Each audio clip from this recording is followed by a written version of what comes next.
Welcome to the Terrible Podcast with your hosts from SteelersDepot.com, where you can find all your latest and greatest Steelers news. It's Dave Bryan and Alex Kozora, always lit, talking Steelers. And now, here's Dave and Alex.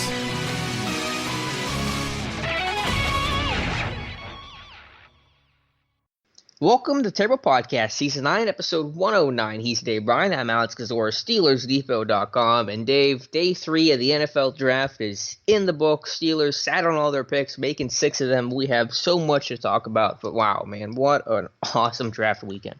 Yeah, it was. And I don't know about you. It felt like it moved a little bit faster, especially yesterday. Maybe it was because we were so busy there, especially, I remember Kevin Colbert saying before the draft that, technically have, feels like almost every 20 picks or so have a pick or something like that. I forget exactly how he framed it. But once this thing got going and once it got to like their fourth round pick, I thought things moved relatively good. In fact, I was surprised, of course, they finished a little bit early in the 7th round there, and that's when we usually change course and go undrafted free agent hunting right away there. It seemed like the last waiting for those other picks to finish out the 7th round is what took the longest time. No, it really did. But I think the Steelers having 6 picks on day 3 makes it go by faster because you're not waiting too long between picks. And then once 219 came in and you were done, your focus was kind of off the draft and on everything else. But yeah, I actually got to eat. Hey, I didn't eat until like 8:30 yesterday. But it was all worth it. It was an amazing draft weekend. And Dave, I don't know if you realize it. We just beat it. We had the site Steelers Depot had the best day ever yesterday. Ever.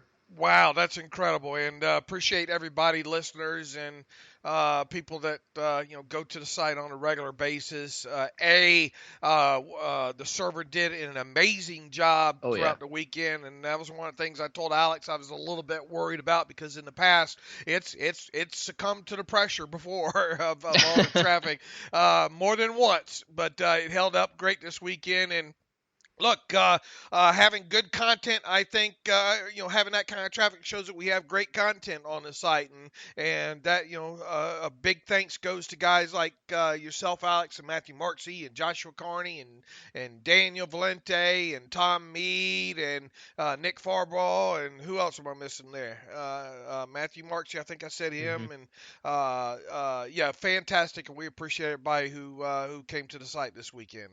All right, enough about us. Let's jump into the big news from yesterday, and we'll start with the transaction the Steelers made after the draft. Then we'll get into the picks themselves. Really, no surprise here. Maybe just a little noteworthy for how immediate it happened. But the Steelers announced the release of linebacker Jon Bostic, and with all the picks they made, Devin Bush, Sutton Smith, Gilbert III. Again, writing on the wall, there was not going to be a role for Bostic. I'm betting even his agent was telling the Steelers, cut us loose, let us go somewhere else. So no-brainer decision, saves a little bit of money, and again, just the right decision. Yeah, and it probably was kind of feeling mutual on both sides there during the draft, and especially after they had drafted Gilbert later in the draft there. Two new off-the-ball linebackers, and you went out and you signed Mark Barron this offseason. And, I realize that you did lose L.J. Fort, but Bostic, I think I even said in that last episode, he better make sure he update his special teams resume and all like that. And after Gilbert was drafted, I put on Twitter there, I said, by the end of the week, he might be gone. Well, lo and behold, they didn't wait too terribly long to cut him loose. And look, it's good for him too. It gives him a jump on whatever team didn't get what they wanted maybe during the draft. So maybe he wasn't awful with the Steelers last year. The thing is he just doesn't have that sideline to sideline speed that we're going to talk about, that Jerry Olsofsky talked about, and Keith Butler, and I think a few people over the weekend talked about how the game is being played more outside the box in today's NFL, and he just didn't, he's just not that kind of a player. He really never fully was coming out, draft-wise and all. So he's gone. The Steelers will save $1.8 million in salary cap space prior to roster displacement with him. So if you want to consider, let's say, basically 1.3 million or 1.8 minus about $1.2 billion in salary cap space is essentially what they're going to save there. There'll be $700,000 dead money hit this year because of them releasing him, and I don't think he's going to be the only player released here over the next couple of days. I think you're going to see a few more so they can accommodate this. 10 undrafted free agents that they're set to sign as well too. So no big surprise there, and they got the fortunate thing is they came out of this draft with a few more linebackers that can play sideline on the sideline. I think they have to, and I'm just doing math in my head really quickly, and that's very dangerous, but I think they have to make at least one more cut, because I want to say they're at 92 guys right now. They had, Colbert tried to tell us that they were at what? He said they were at 73, but I don't think he was counting like Mike Hilton. Or Shazier. Right. We had him at 75 before the draft, didn't we? Yeah, what did I, and that was after... Is that after Bucky got cut? Yeah, I think that was after Bucky got cut. In fact, they're showing still, they haven't, the release of Bucky has not hit the NFLPA yet. So the NFLPA site had him at 76. So if you subtract 2 in Bucky and Bostic, that's 74. Yeah, and then 9 picks is... They drafted 9, so that's 83, right? Plus 10 UDFAs, so that's 93, right? Right, and they can have 91, and they might... Well, what they might do is they might now, I think now is the time when they can maybe... I forget the date that they can turn around and place Shazier on reserve PUP, but it's fairly quick because that's what happened last year. So I think what's going to happen in the next several days is... They put Shazier on reserve PUP, and then what was the other one that we just talked about? They have to make one cut then. Okay, possibly one cut then. Yeah. Unless and they should be able to carry 91 through the offseason, right? So maybe right, but they're at 93 now, right? So Shazier brings them to 92. You got to have one cut to get to 91 because Christian Scotland Williamson's exempt. Okay, all right. So I think, all right, we got there. I'm sure that was the information Steeler fans were dying. That's morning math. Oh yeah, not what I wanted to do after this weekend of the draft. But so Bostic's gone. Again, wish him well, but his version of linebacker has gone way. The dodo, the thumper linebacker that can't really move and can't be flexible, just doesn't work in today's NFL. And the Steelers are finally evolving with the time. So let's start with their draft picks and. We'll just go through them one by one, and we'll do a deeper dive. Again, we're here Monday, Wednesday, Friday this week to talk about these picks and to really comb through them. But we'll start with their first pick, the 4th round. And, Dave, this is a guy that I honed in on, and I'm going to pat myself on the back here a little bit, that I thought really felt like he was going to become a Pittsburgh Steeler, and he did. So at 122, the Steelers take Benny Snell, the running back from Kentucky. Yeah, we talked guys that just kind of felt like they were going to end up being Steelers beforehand, and I kind of thought it'd been more of a Foster Moreau out of LSU. But without a doubt, ever since you kind of spotted, I think Eddie Faulkner there at the Kentucky Pro Day. And knowing that the team was probably going to draft a running back this year, it was smart of you to kind of point to the fence there. And I would have, if I just didn't want to totally hone in on all your stuff, I was going to put him in that final mock of mine. I think I put him in the one previous to that or whatnot. But it made a lot of sense. This is a kid, and to hear Eddie Faulkner talk about him afterwards, good character kid, a guy that really loves to play football. Obviously, the football bloodlines in there as well, too. Didn't hurt his cause. And this guy, kind of runs a little bit of a violent like runner as well, too. So I know you've done the most work on him. I went back and watched a little bit of his stuff after he was picked yesterday. We talk about things when you examine running backs. How do they do in the backfield when having to, because there's going to be times when people miss blocks and where you have to before you even get out of the backfield, avoid a tackler or two. It looks like he's got the ability and has done that quite a bit during his career at Kentucky. Now, he is not a big play machine. Okay, he's not a guy that when you look at his career at Kentucky and compare it to some of these other running backs coming out that had a high percentage of those 15-yard gains or those 25-yard gains. But, I mean, he consistently had a nice yards per carry average other than that. And probably, I'm willing to guess, a good successful play rate as well, too. Kind of a violent runner and doesn't go down easy. So I'll let you pick up from there. Yeah, he's the definition of a Steelers back, and a power guy with good leg drive, good finish, good contact balance, a little bit of quickness for his size. Yes, the burst is going to be an issue. Yes, the long speed is going to be a problem. I'm sure this time next year we're talking about Benny Snell dropping 5 to 10 pounds. You know, the way that Le'Veon Bell did, James Conner did, the way Jaylen Samuels is talking about now, working with the speed coach. That's going to be the issue for him. And I understand the concern about, doesn't Snell feel a little redundant in this backfield? And yeah, he does, but this is the way the Steelers go. They like their backs 225 plus. There's no denying that. There's almost no clearer trend at any one position they have than what they have at the running back position. But a guy that's super productive. This guy finished 12th in SEC history in rushing yards. He finished third in rushing touchdowns, and he did it in 3 years. For a bad Kentucky team, he turned around. It's so rare to find a running back that can turn around a program. We've seen quarterbacks do it, but to see a running back almost single-handedly turn around a program. When he got there, Kentucky was a terrible, program. It was a basketball school, and now, when he leaves it, they're a 10-win program. They beat Florida for the first time in 31 years. Snell rushed for $175 that day. They beat Penn State in the pro day in the poll game. So, a guy that they like from a culture standpoint, a guy they like on tape, and again, a guy that ended up being pretty easy to try to dot connect. And with him, too, another thing that impressed, I think, Colbert and everybody else was his decision to look. He played in that bowl game, Mm-hmm.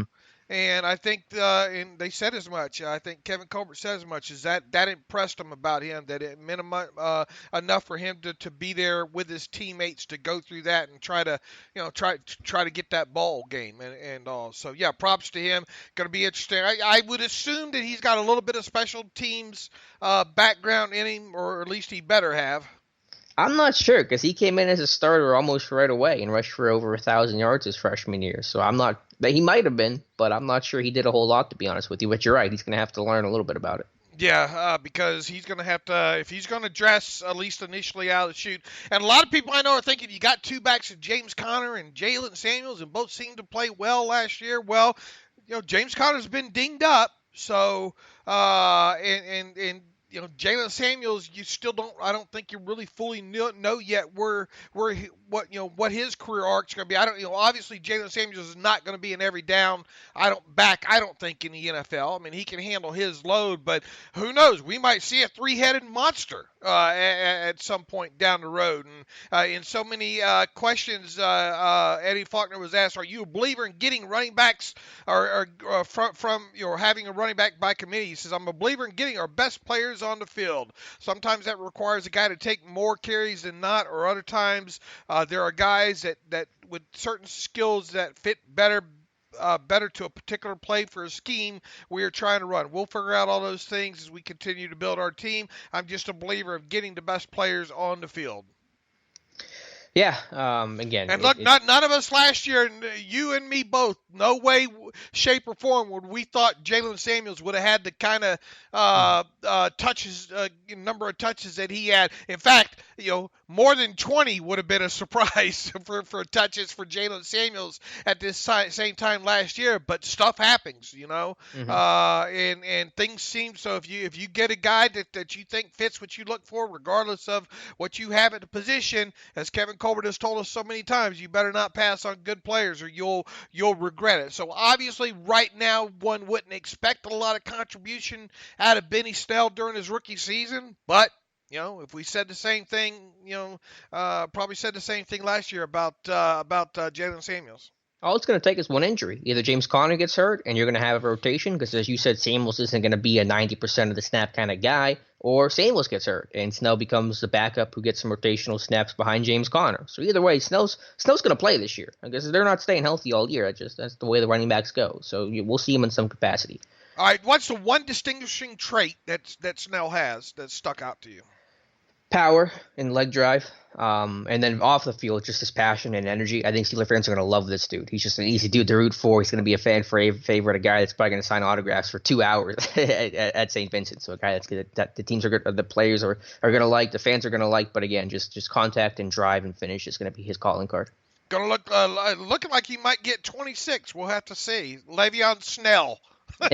I saw someone take a Bell jersey and put Snell on it, and that's pretty clever. So don't throw out those Bell jerseys. Yeah, absolutely. You rip the plate off and go get another nameplate on it. It always amazes me people burn. It's already got ELL in it. You just have to add the SN on there. There you go. All right, Dave, let's go to 5th round pick, 141, with Zach Gentry, the tight end from Michigan. I got to say it's not my favorite pick. I thought it was higher than what I anticipated. But again, Doc connecting there. Steelers at his pro day. James Daniel included, the tight ends coach. Kind of an interesting guy. Big guy at 6'8", but as James Daniel put it, seems to be more receiver than blocker right now. Yeah, and I don't know where you got the Matt Spaeth reference from. Was that just off the cuff reference there? Got them there. What were you trying to get at when you said they got them their Matt Spaeth or whatnot? Well, look at Zach Gentry. He's 6'8", so just the size alone is a huge thing with Matt Spaeth, and that he's a guy that runs 4'9", and it may not be a great blocker now, but when you're going to come in as a number 2, number 3 tight end at 6'8", running 4'9", you're going to have to be a good blocker. That's going to be your role, and yes, he's going to be used a little bit as a receiver and hopefully some stuff on the red zone, and I saw some of those plays, but he's not going to be this dominant vertical threat down the seam. So ultimately, his NFL role is going to be more the Matt Spaeth come in and block and be that big body. That's my point of reference here. Okay, because how old were you when Matt Spaeth was? This hit me late last night after I made that comment on Twitter. I wonder how old Alex was when Matt Spaeth came out of Minnesota and was the Mackey Award winner. How old were you? I don't remember. What year was that? 2007? What year did Spaeth get drafted?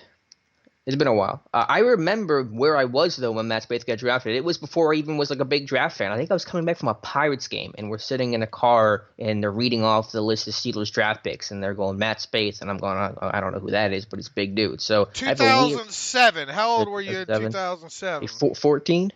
Yeah, I think 14. So I remember I was coming back from a Pirates game, and that's my weird connection to Matt Spaeth. Because, Matt Spaeth,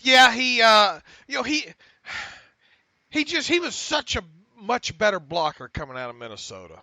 Yeah, but I'm saying it's what Gentry's going to have to be, even if he's not now. You're going to have to block to play in Pittsburgh. Okay. No getting around that. And I think I was wrong a little bit. I thought he was more of a blocker. I wasn't aware of his better receiving background because I hadn't watched him as much. I didn't do the profile on him. So I'm glad to be wrong. I'm glad to learn more about him. So you tell me what the Steelers are getting with Zach Gentry. Well, and here's the thing and I had looked at it's been a little while because you're obviously looking you out Jesse James outgoing and he had nice size to him and we all know what his role was. And then you look at a guy like Foster Moreau, kind of what the good blocking background that he has. So I know at one point sifting through the tight ends looking for a blocker, I put on some Gentry stuff, and after seeing some of his blocking, I didn't stay very long.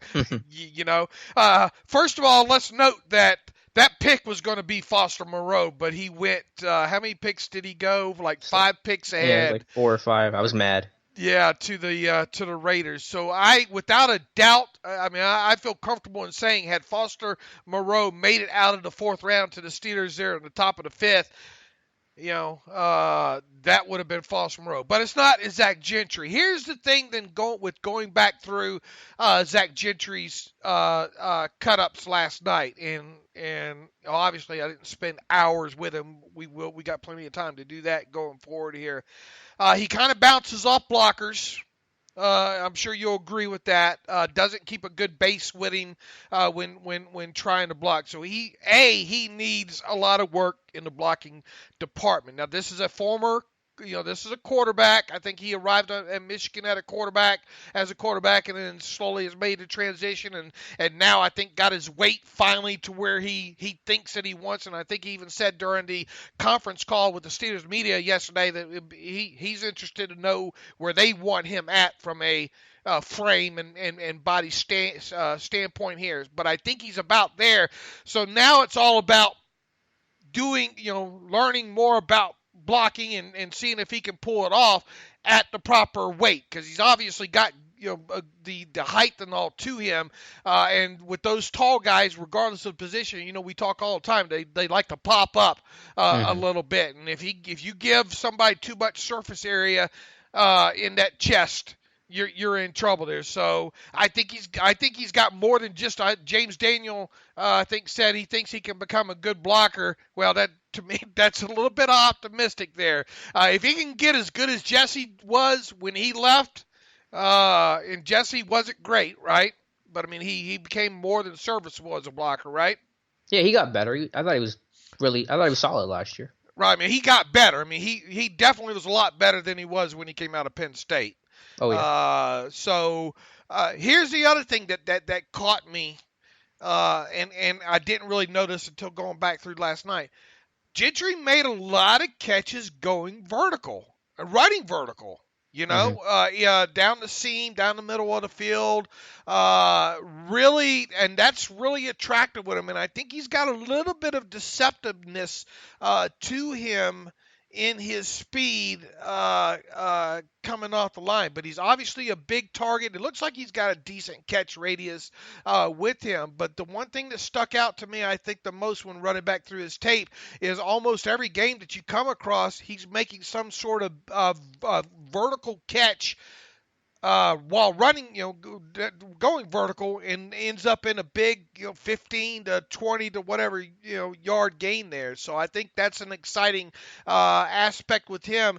Jesse James, I don't remember so many vertical catches with him coming out of Penn State. Well, I know Gentry's averaged over 16 yards per catch each of the last 2 years. He doesn't have a ton of catches, but he is, that does suggest that he is getting vertical whenever he is getting the football. And he has made some contested catch situations. Some of them were against soft zone coverage. How are his hands, though? I've heard that he's got some drop issues. I think someone made a reference to an Ohio State game where he dropped everything. So what are we looking at with his hands? Yeah, I'm going to have to, I didn't focus in on that. I think he can be a little bit of a body catcher as well, too, is one of the other things I'm going to look for when I go back. But those are, look, when we have all these guys come in at one time like this, and you're trying to scramble to get enough information to talk about, for a podcast or whatnot, you can't look at everything. So I that's one of the several things that I think by the middle of next week we should be able to talk more about with him. I'm just trying to figure out, what is his role going to be? What's going to be his strength in the NFL? Yeah, he can catch a little, but again, he's 6'8", that runs 4'9", with a 30-inch vertical. The athletic profile is not kind to him, and we know that the rawness with him as a blocker, too. So, what's his calling card? Usually tight ends in college are either good blockers or they're good receivers, and I'm not quite sure where Gentry fits on that spectrum. Yeah, I mean, like I said, he's going to have to develop quite a bit and probably quickly as a blocker.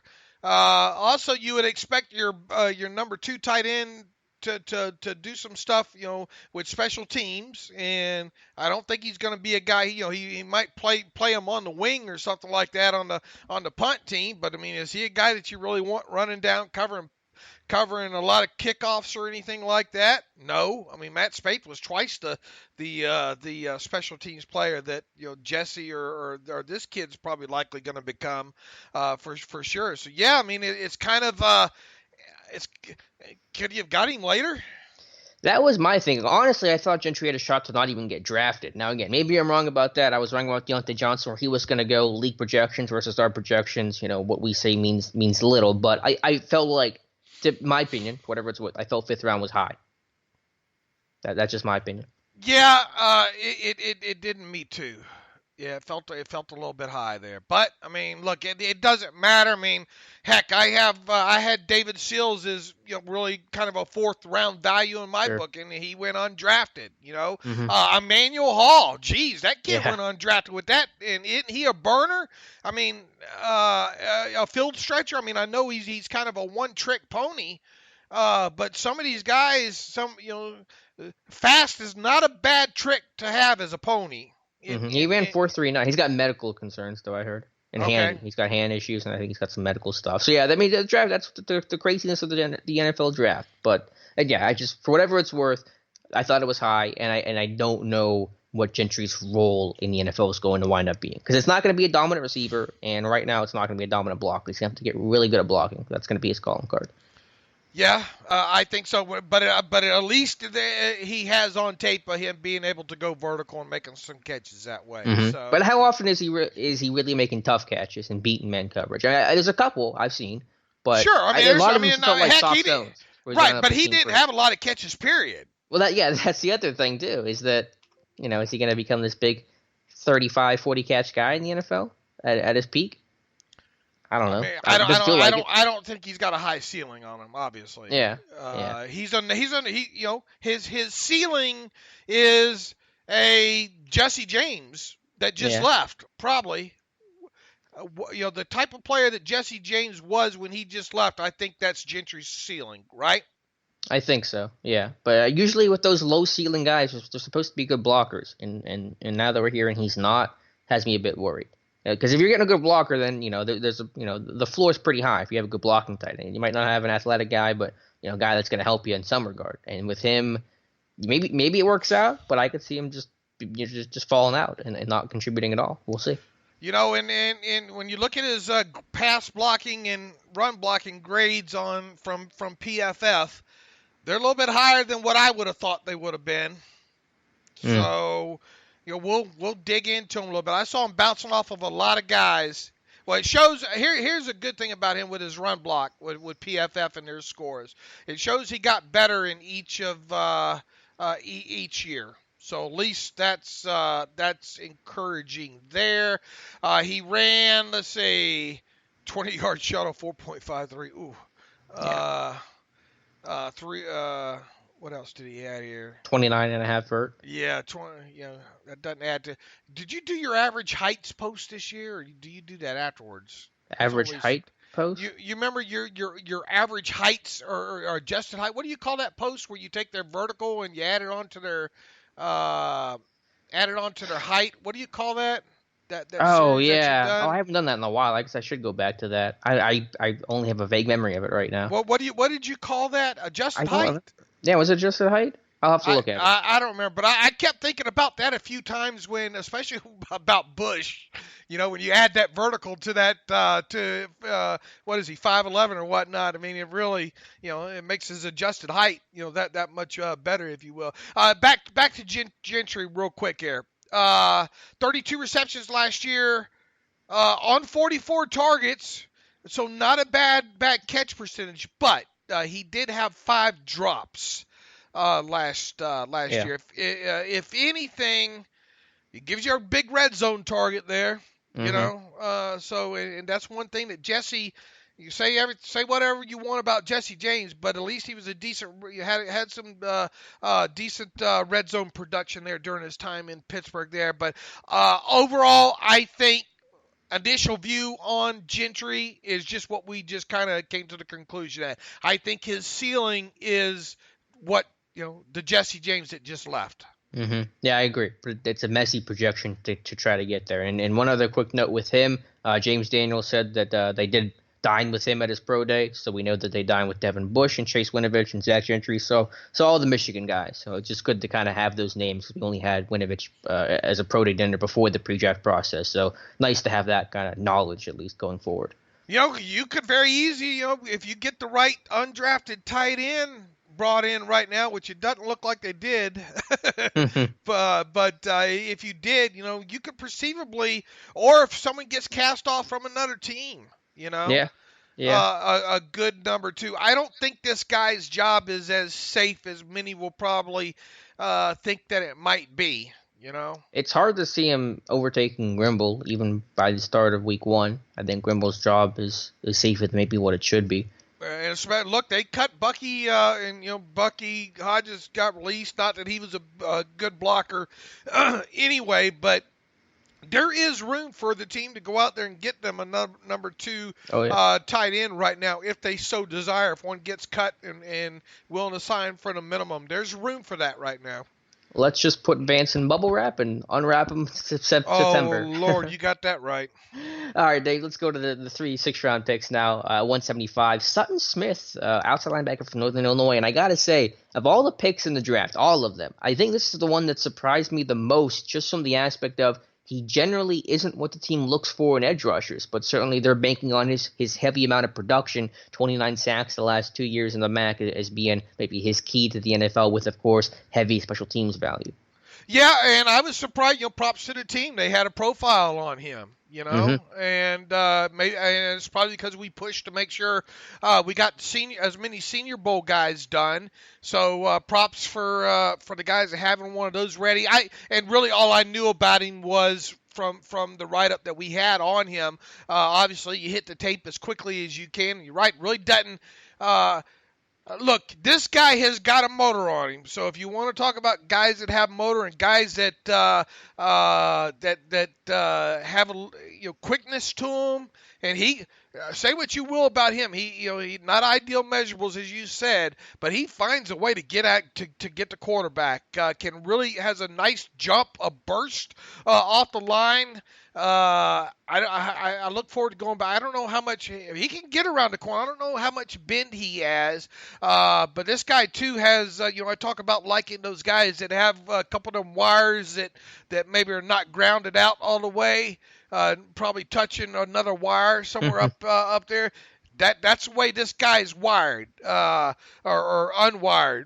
He should be fantastic on special teams. One would think if he makes the club. We talked about who was the other Van Ginkel. That kind of guy, high effort, high motor guys that, regardless of what they do on the defensive side of the ball, might be a guy that you just absolutely cannot afford. You can't live without as your 53rd guy as a special teams player. So the more this guy can do, the better. And it looks like he tried to do some off-the-ball stuff at the Senior Bowl.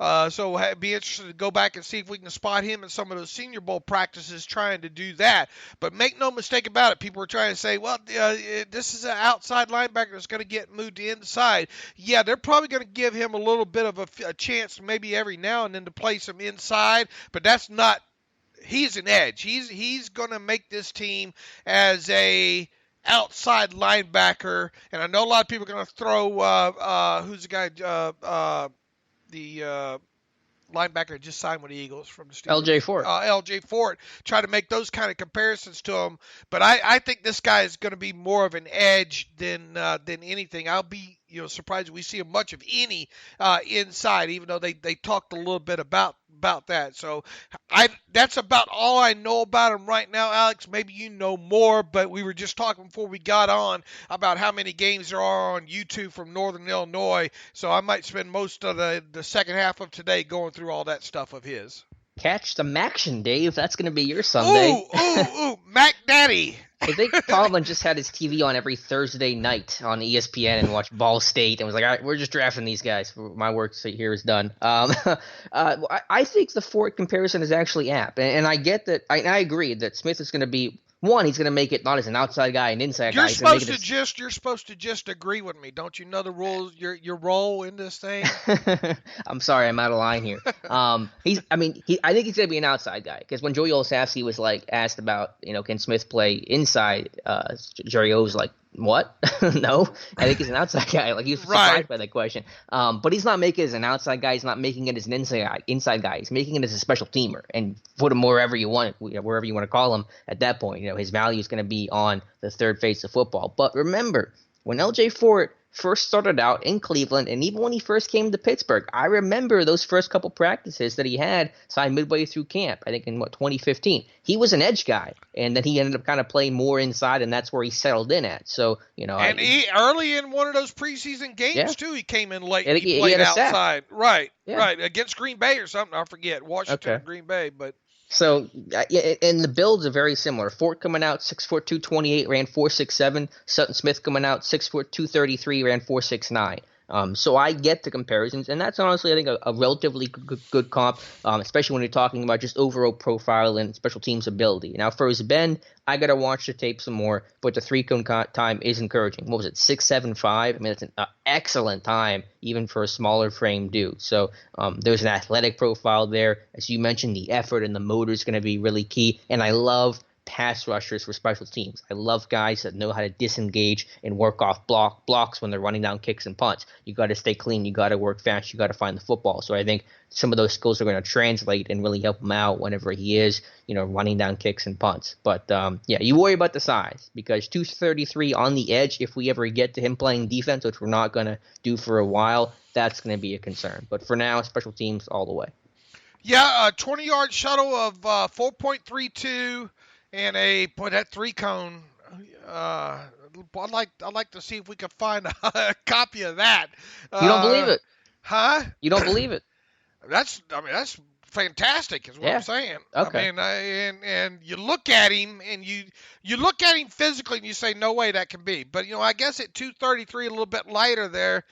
Maybe so. And look, you see what's his I don't think his 10-yard split was even that good, but you can definitely you see a burst with him, Mm-hmm.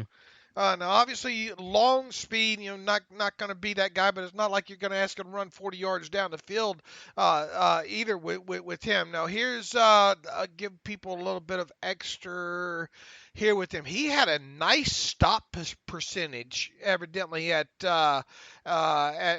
Northern Illinois. I mean, he's in Pro Football Focus's top I don't know. I'm not going to count them up here. Top 30, though, as far as stop percentage goes against a run. So, obviously that bodes well for him. And I know, it was against whoever, college there, but that's definitely encouraging. I want to see how much of that. And let's see what run stop percentage, 8.3%, ranked 27th. Overall in the edge rushers from what Pro Football for all edge rushers. Yeah. Okay. All right, I like it. Pass rush productivity is 8.6, and that ranked him 28th. Let's see here. Evidently, not many snaps, not many pressures coming from bull rush, which is probably shocking. 233. Understandable with his size, with 30 and 3/4-inch arms. That's probably a good reason for that. 9-inch hands, a strong kid, 25 on, with those short arms, let him do 25 on the bench there. I'm trying to run through some of these numbers here. Had 12 quarterback hits, 15 sacks, 38 hurries, 47 stops last year and 52 in 2017. He had 65 hurries in 2017 on 422 pass rush snaps. So that definitely helps your numbers right there. So needless to say, look, we don't expect him on the field as an edge rusher anytime soon, right? But this is a guy that should be able to do some damage, and most definitely will have to do enough on special teams to make the roster there. Yeah, but the idea here is athleticism, flexibility, potential versatility. Again, I got a Fort vibe, and I'm not sure if the athletic profile is the same, but almost Stevenson Sylvester. Remember him? He was like an inside guy, outside guy. Hopefully, obviously, Sutton Smith has a better career, but I kind of got a little bit of a, Stevenson Sylvester kind of vibe.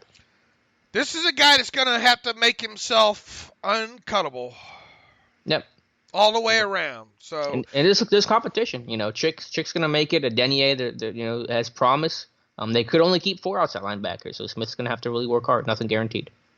If they keep 5 for some reason, boy, is Matakevich worried about his job right now? I'm not going to call him a lock, but I think people are trying to push him out the door, and they shouldn't. This is a core special teamer. Nobody the last 3 years has more special team tackles than Dirty Red. I don't care about the athleticism. He's proven it. They like him. He's a valuable asset on special teams, and he's going to be tough to push off by a rookie. But he's pushable offer. He is, but we've been saying that for a couple of years. What's the proper tense for that? He's pushable offerable? I don't think that's better. I think that's somehow worse, Dave. All right. Don't hire Dave for electrician work. We found that out today with the wire talk, and don't hire him for your English class. Yeah, I think stick with the job you have, my man. Please. But yeah, I mean, I'm not going to pretend like he's a lock. I mean, they're adding competition, and that's a good thing because this linebacking group, this linebacking depth needs to push. It needs to have some new blood, and they really worked hard to try to get into new faces and take out some old guys. This one surprised you too. This pick. What pick surprised you more, Gentry or Sutton Smith? Oh, Sutton Smith. One, because there wasn't the known interest, and that's always going to be a little surprising. I mean, they were at Michigan's Pro Day. I mean, I get that. The need for the tight end and the body type all makes sense. For Sutton Smith, though, it just, how many times did they go in with the 233-pound edge guy? I mean, Keon, how big was Keon coming out? He was big. He was a bigger guy than that. Yeah, right? yeah. He had more of an edge profile. I'm going to look that up because it's bugging me now. But T.J. Watt, but Dupree, Chickla, who they converted. I mean, I guess they took Travis Feeney, who was smaller, but had a bigger frame to seemingly grow into. How big was Keon Adams? Now I'm trying to find that out. Well, who was on the board while you're doing that? Who was on the board at that time that maybe you thought because I was hollering for an edge. I wanted an edge to break down at that point because obviously didn't get one. What about Brailford? He went later, didn't he? He was the next to last pick in the draft, I believe. Yeah, I think I was at the time. I was thinking, man, this will be a perfect time to get. And look, Brailford's definitely got his warts. As evident to him going as late as he is. But I guess what I'm getting at is I figure more of a profile that fit closer to Brailford than a guy like Sutton Smith. So, yeah, I was a bit surprised when I saw that name scroll across. Yeah, Keon was 245. And again, so Smith's one of the smaller, thinner edge guys. But, again, his calling card initially, if he's playing defense anytime the next 2 years, something went wrong. So that's going to be him as his special teams. Would you call that just drafting a football player? Yeah. I think so. I mean, they're drafting a highly productive guy and hoping that the schools translate. So I'm not mad about it. I mean, again, I think the ceiling might be special teams, but I think he'll be a good special teams player, and that's not a bad thing to have as your 50th guy on the roster. How much weight do you reckon? I mean, he looks like he looks bigger than what he's listed at, doesn't he? Weight wise, he's more compact. To me, yeah, it's gonna have to add a little bit, but I don't know how much more you can add on to his frame. Right, that's what I'm saying. Is he looks already kind of maxed out. Yeah, and I think you draft that with the understanding. I don't think you're trying to make him bulk up and be something that he's not. So we'll see. All right, Dave, let's move to 192. And hey, this is where you got. I think if we combine our mock draft, yours, mine, Daniel's, because I think Daniel had Deontay Johnson. We'll have it pretty much on the nose here. But 192, Isaiah Buggs. This is I don't know. I don't want to say it's your dude, but it's the guy you've talked about a lot, so take it away. Yeah, we definitely had it surrounded, didn't we? Only took 8 of us. Yeah, 8 times. Yeah. This is a guy that I identified early on. I think even if you go back and look at kind of the pressure contextualization that I put together on him, he was one of those first guys. Hey, I really came across him while doing the early work on Mack Wilson there, that he kind of really stuck out. This is a guy that doesn't fit ideal, kind of profile when it comes to the Steelers, 4-5 tech, what have you, because he doesn't have the length and because he has a little bit shorter arms. But let me tell you, he for just a 2-year player at Alabama, he sure was able to get after the quarterback. Now, he officially measures in at 6'3" and 1/8", 306 pounds, shorter arms at 31 1/4. That's a big drawback with him, and that's probably one of the main reasons he fell as far as he did, I think, personally. Because he doesn't have a lot overall length, and because if he was going to be just a 3 tech or a 1 tech or something like that, you would hope that he have a little bit longer arms to go along with that. But he played up and down the defensive line with Alabama, and look, I know that. Here's the thing that's going to be interesting with him, and I thought Carl Dunbar did a great job of answering this question here, and it's one that sometimes that we try to outthink ourselves too much sometimes when drafting like a player that comes from a great college that had a great defensive line. Clemson is a good example of that this year, and obviously Alabama almost every year. saying, well, is this guy's production just a result of being surrounded by good players? And what did Carl Dunbar say to that? Well, what you do is you look at these guys in one-on-one situations. Mm-hmm. And I think if you probably go back and do that, you'll see Isaiah Buggs winning quite a few of the times there. I like him as a backup, kind of that initially potentially being that fifth and final defensive lineman, and one that maybe won't dress initially on Sundays, depending on what what your roster looks like. But I think this is a guy that can play some snaps interior, the 2, the 1, and the 0, over, inside over the guards and on in. And I think occasionally, although you don't want to make a habit out of him, you get him out a little bit wider at that 4-eye, like Carl Dunbar said. Obviously you're not going to have him out wide like a 5 or something like that against those long arm tackles, because they'll just swat him off because of the reach there. But I think he got a kind of a versatile guy here, and I'll just end it until I get more into the tape on him.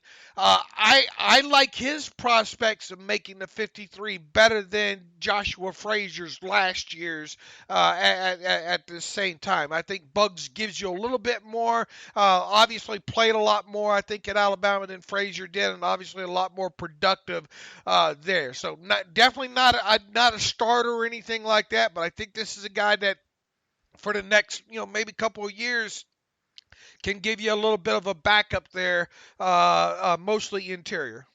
I like that they got some pass rush juice with their backup defensive lineman, because, L.T. Walton, who I know is on the roster now, was just maybe the worst pass rushing lineman I've ever seen in Pittsburgh. And Tyson Alualu's a pretty limited guy, and so I like that they have someone that has a profile of getting after the quarterback. Dude had 9.5 sacks last year. That was more than Quinnen Williams. I mean, not that he's better than Quinnen Williams, but I think it's an interesting stat to throw out there. So hopefully somebody that can be able to be a rotational guy at some point and come in and offer a little bit of pass rush help, because you need it.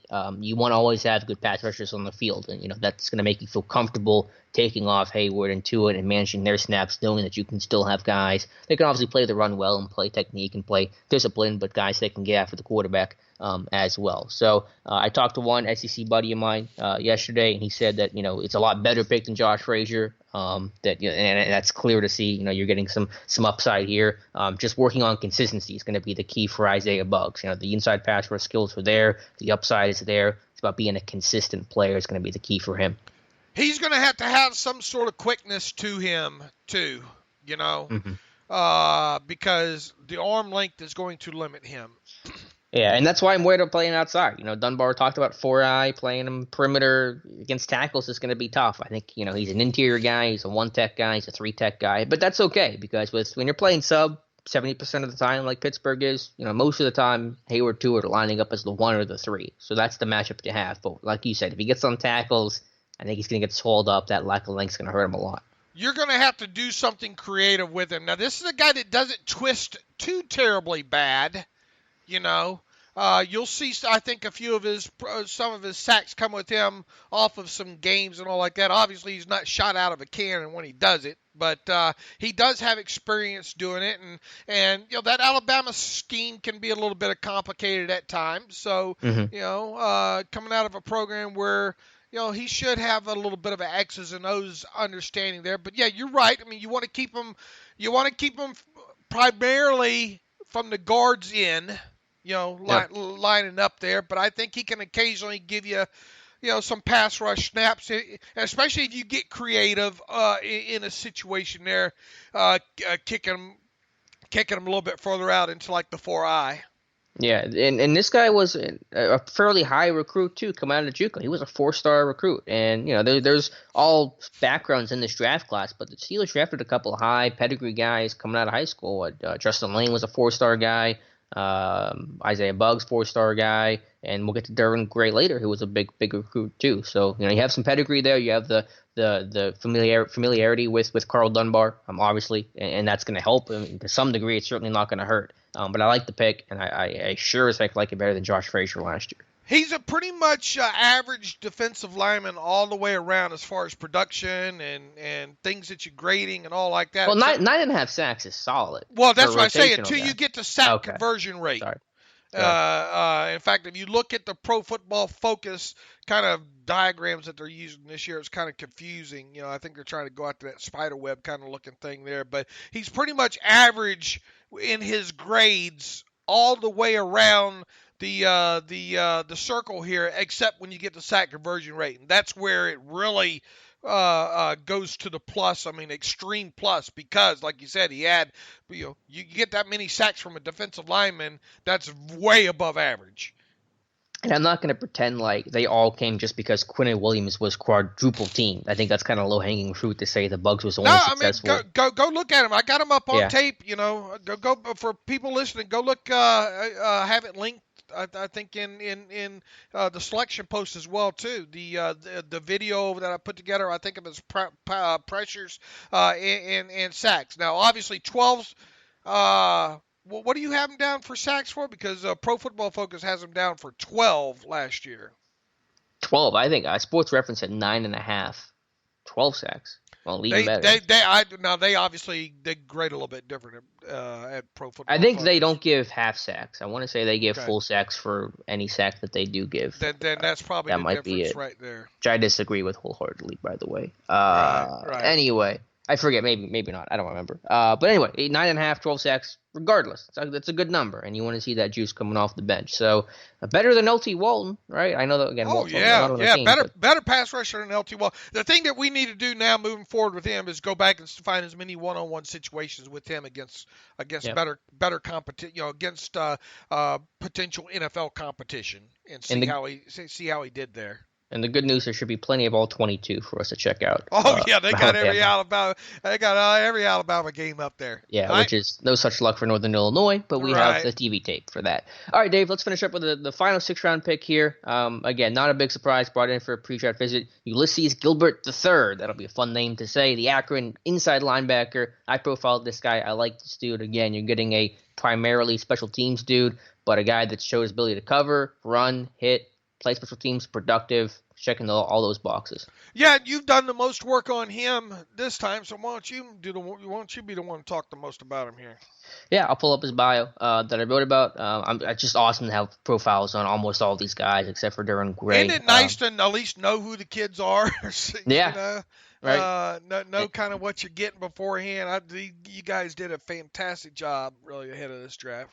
But this is a guy with high amount of production. I did dip a little bit his senior year. I don't know if that's because of a position switch. He played wool linebacker the first couple of years in Akron, moved to the Sam as a senior, so probably taking on more blocks, wasn't playing as clean, wasn't playing as free. So I think that's why the tackle numbers dipped a little bit. But, Tyler Metcalf, we talked about him before, being a guy that I think had – how many tackles did he have? I mean, 400. Almost 500. 500. Yeah, Gilbert wasn't quite that strong, but still had 357 in his career. I think he had 2 seasons of 100 plus, 8.5 sacks, 3 picks, 3 forced fumbles, 5 defensive touchdowns. I mean, you just talk about a guy that's a playmaker. Was named, Akron MVP sophomore and junior season. A smaller guy, leaner guy, but a guy that moves well, can make plays in coverage, is comfortable going backwards. I think he's a high effort, high motor guy that does show hit power for his size. Durable, never missed a game in his career. So that's the way the league is going. You need speed over size. That's the big thing. And that's what the Steelers, I think, are finally recognizing. What was his official measurements with Gilbert? I have him at just over 6 foot, 228. Okay, what do you have him as the key times? Let me pull up this combine profile. I don't have it in my report. He won the he was a pro day guy, wasn't he? Was he not at the combine? I don't think he was he? I'll have to look him up here. No, he was not invited. He was okay. 224, a little bit 31 3/4. What is Bush's arms? Isn't that about what is Bush's 32, I believe. Okay. Let's see. 4'5", so a non-combine invite. Okay. Right, and that's rare, right? Rare. Him and Keelan the last 5 years then. Short shuttle 4.43. Okay. What was the 40 time? I'm sorry. 4.51. Awesome. That's great. Here's the thing that stuck out the most about him after him being selected. You go and find that was it from the Senior Bowl practice? Him having to sprint out to get the running back in the drill off of the pass. Go on my timeline and find that. One of the things that I haven't done a lot of work on him last night, I didn't get to all these guys last night. One thing I'll be looking for him is to see, and maybe you already can tell me, how does that sideline to sideline ability compare to a guy like Bush? I mean, it's always tough to make that comparison. All right, well, how is it overall? I mean, is it noticeable? Yeah, he's athletic. He can flow sideline to sideline. I mean, he can get stuck on blocks, and you're worried about him getting swallowed up by these big interior linemen because again he's 6 foot 228, but he weighed in at 224, I should say, so he weighed in even a little bit later. But yeah, I mean the dude's athletic. The athleticism is why you're drafting him. It's not the concern here. The thing I think that stuck out the most that I liked about what Jerry Olsavsky had to say, boy, is there anybody more measured that still has potential, maybe head coach written all over him than Jerry O? Yeah, you're right. He's got that feel to it. Really a measured guy. I like really level-headed. I like the crazy ones. Give me Daryl Drake. Give me. Well, Daryl yeah, Drake but I mean those guys hour. aren't going to be head coaches, No, I know. Yeah. But a guy like Jerry O, you can see him potentially be a defensive coordinator next in the league, and then maybe on down the line, who knows, maybe a head coach candidate. But I was really glad we got to hear from him yesterday. He says, "I'm glad we drafted Ulysees.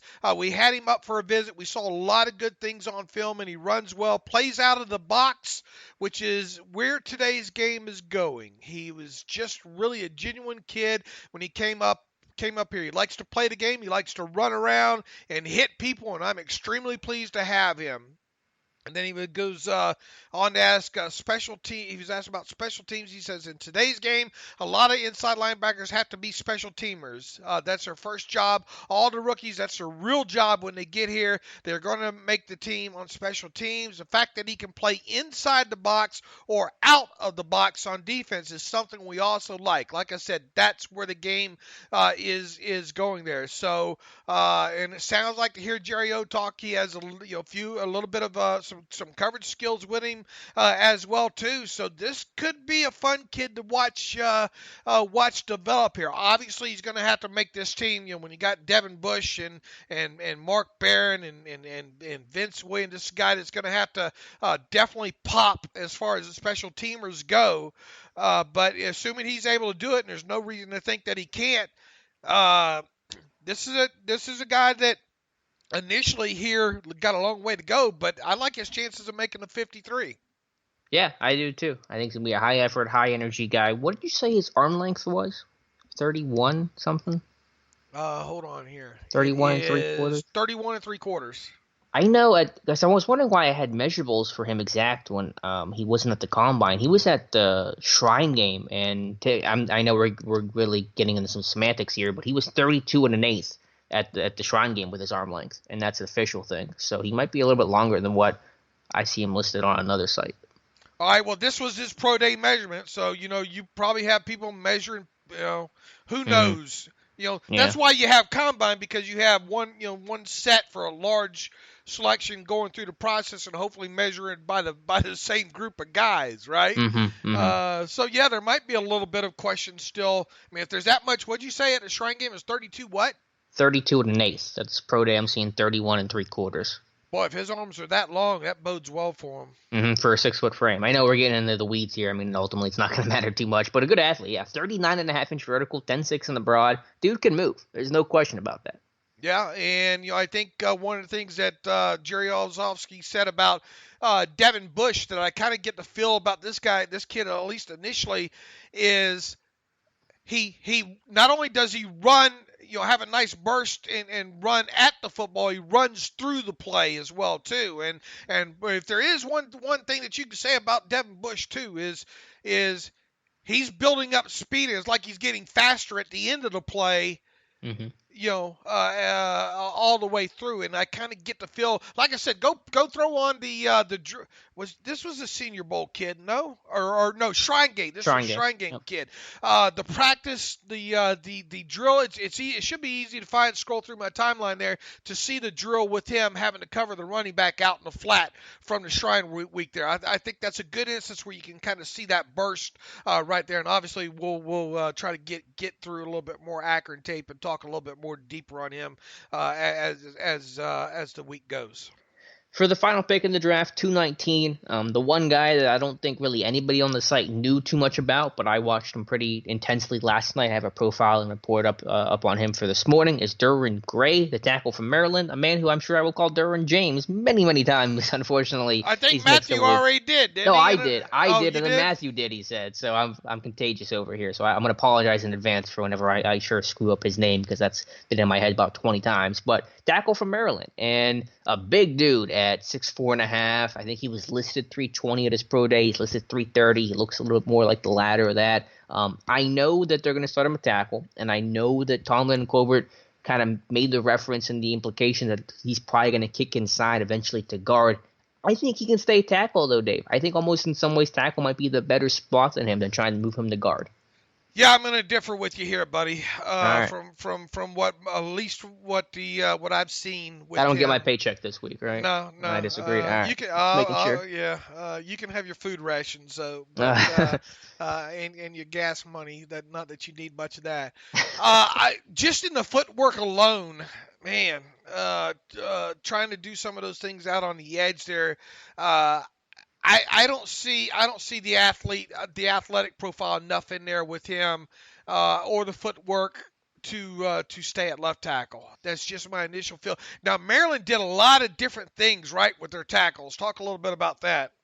I saw them use some unbalanced formations and him play a little bit of right tackle on that side. Maryland's offense was kind of weird. That they did a lot of option stuff, a lot of sweeps, a lot of motions. It was a funky kind of offense that certainly ran the football effectively. They had a couple guys, including Ty Johnson, who was brought in for a visit drafted by Detroit. He's been a left tackle, but I think he's got a little bit of experience moving around and playing on the right side. I see him more as a left guard personally, and the thing that I haven't seen yet that I want to try to find is him on the move. Pulling or some aspect of that. Now you see him kind of getting out there in space as a tackle on film, but I wonder if there's how much of there's maybe kind of getting him to run some power as a tackle. That's why I want him to stay a tackle, because I think one of his worst traits is whenever he tries to look for work in space. When he moves to the second level, he has trouble finding his target and has trouble engaging. He lunges, he slips off blocks, he drops his eyes. And if you're playing guard, you're pulling a lot. If you're playing tackle, you're not doing that nearly as much. And they don't pull Foster all that much now. You got to be versatile to pull.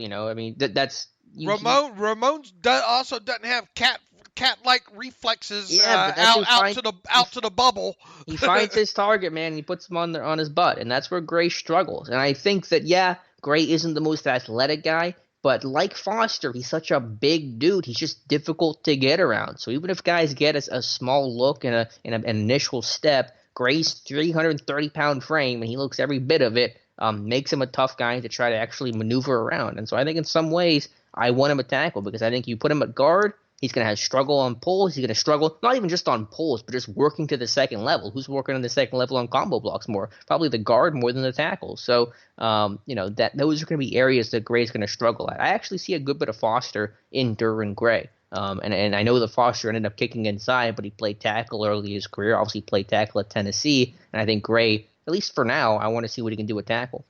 Yeah, I'm not seeing it, but I spent an hour on him, I think, at most, and look, this was a big recruit coming out. Huh? This was a big recruit coming out. He's a 4-star guy. Almost went to Rutgers. He had Greg Schiano and PJ Fleck recruiting them hard, and ended up staying local from Maryland. But this was a guy that had a lot of pedigree coming out, and everyone at Maryland spoke highly of this guy. Really a leader in that room. He's got he it seems like he likes to finish good. Oh yes.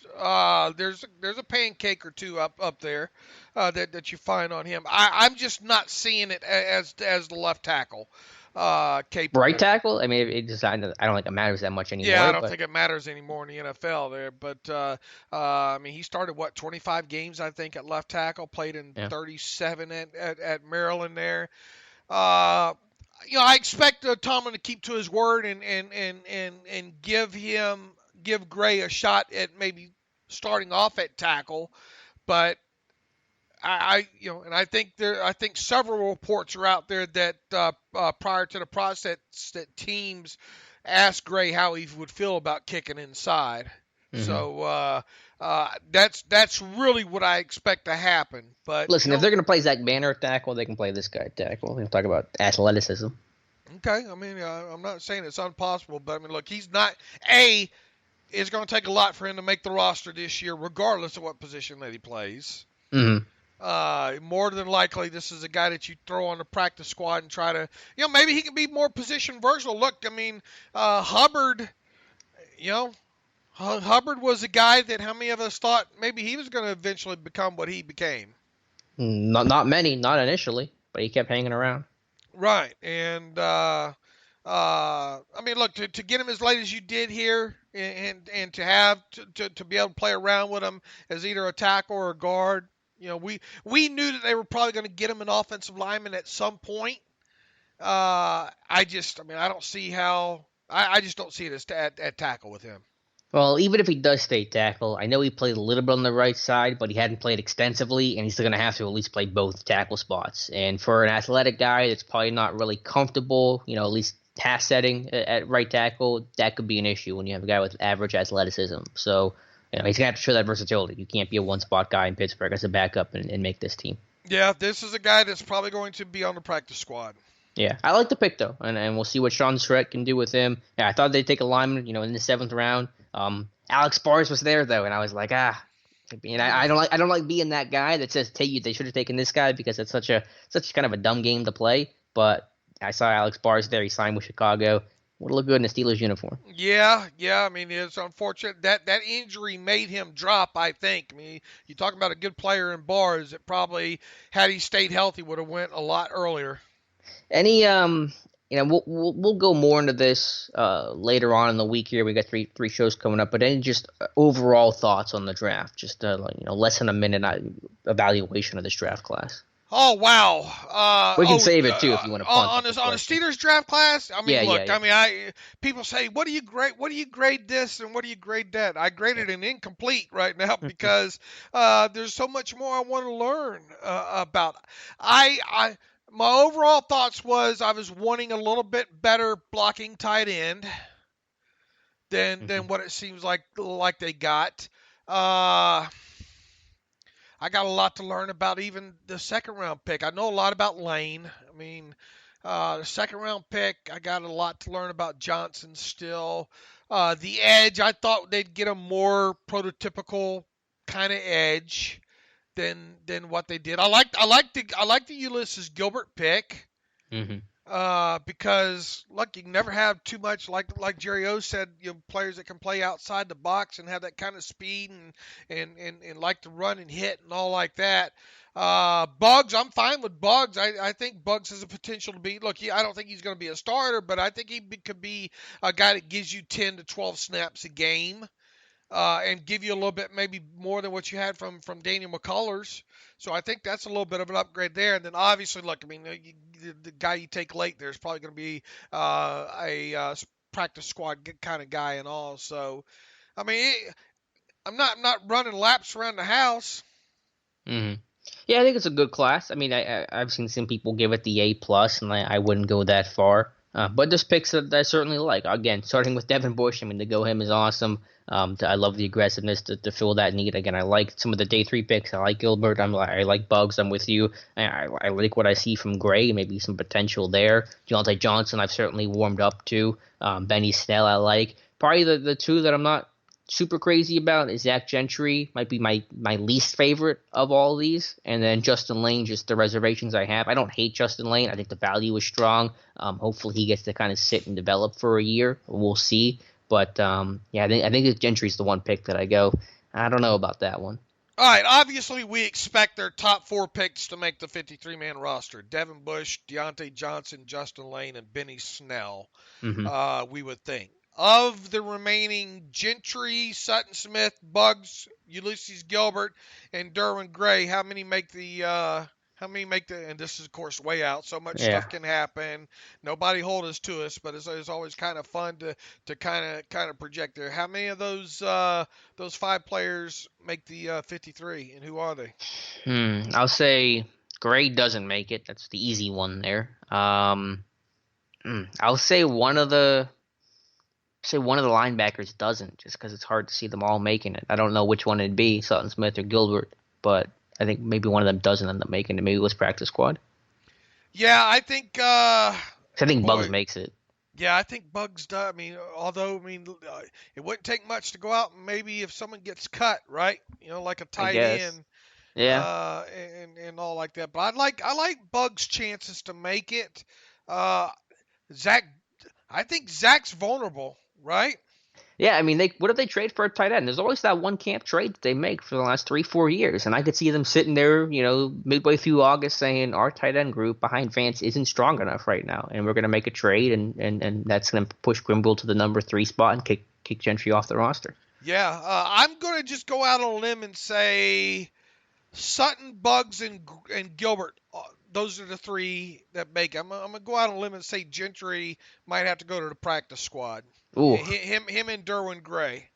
Okay, I like the bold prediction. I get it. What's that?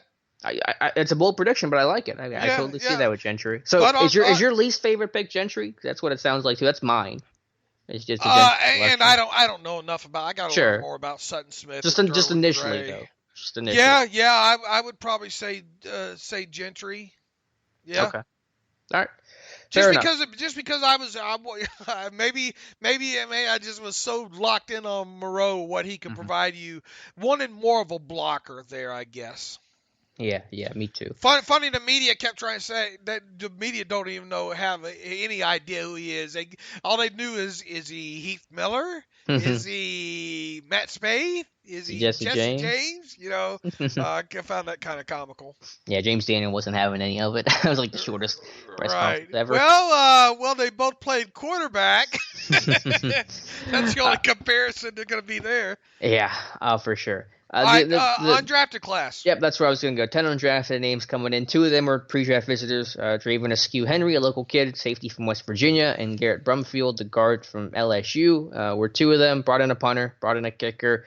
Again, pretty uninspiring class. That's what Pittsburgh's MO. They just don't get those big free agents that are really intriguing. My favorite, though, is probably going to be Fred Johnson, the guard from Florida. Big dude that can move. I think he's got a shot to, maybe even be that sleeper to make the team, but a practice squad I think has a good chance at.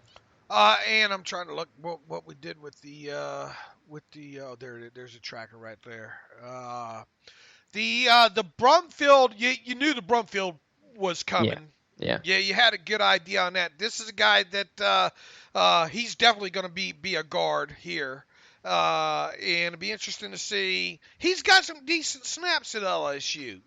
He's definitely practice squad material there. I don't know anything about Fred Johnson. And look, the fact that they got a couple of these guards coming in bodes well for Gray to maybe initially have his first long look at tackle. True. Yeah. Berryman's does Berryman do any place kicking at all? I don't think so. Straight punter. No, I think it was basically straight punter that had a down senior season, but had some good numbers his junior sophomore season. But you knew because they didn't you knew a kicker and a punter were coming. Yeah. Here, and in fact, who's going to be your guy cut? Who's probably that? Matt McCrane. Yeah, Matt McCrane is probably going to be your guy cut, right? Unless they want to just throw all this competition in and let them all hash it out. I think McCrane's just wasting it. I know it's a 91-man roster, but I think McCrane's just a. But is Matthew Wright going to be better than Matt McCrane? I don't know. I'll have to look. Yeah. I know nothing about him. And is Wood? I assume Wood's mostly a long snapper, right? Yeah, he played both. He did tight end and long snapper duties. Wright had some good production in Central Florida. I think he set some records down there. McMillan was a 1-year guy at Colorado. Jay Hayes was a Notre Dame transfer who barely played for Georgia last year. Three tackles. Alexander Myers might be an interesting guy. Good special teamer. I think he had 7 special team tackles 2 years ago. Big hitter. A little bit of production there. Hoping at his pro day. Chris Nelson was What just. do you know about Nelson? Yeah, he was a captain. Again, Colbert at his pro day. Some decent production. But we've looked at some of these D-line guys before, and they fall off pretty quickly. So we'll get into the tape on that. But I think Johnson and Myers might be the 2 guys to look at from this UDFA class that again just feels a little underwhelming, not having maybe that one name that she thought was draftable. Though I think Johnson could have been a draftable candidate. If you had to guess which 2 are going to get the higher signing bonuses of these undrafted guys, who are they?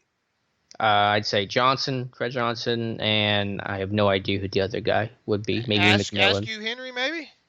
Maybe, but he's an Aliquippa guy. You're just saying, come play for Pittsburgh. I'll give you $10. Okay. You get to play for the Steelers. I don't know. How about we got already building a list of guys that'll be in for tryouts. I think Alex will probably have that post later up today. Yep. We'll keep a running thread of the kids coming in for tryout for the rookie minicamp there. All right. How far are we into this one?